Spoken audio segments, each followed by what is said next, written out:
ధనం తెలుగు జాతి గొప్పతనం తెలుసుకున్న వాళ్ళకి తెలుగే ఒక మూలధనం.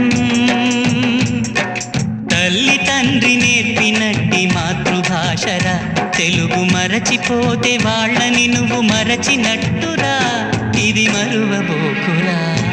తెలుగు భాష తీయదనం తెలుగు జాతి గొప్పతనం తెలుసుకున్న వాళ్ళకి తెలుగే ఒక మూలధనం.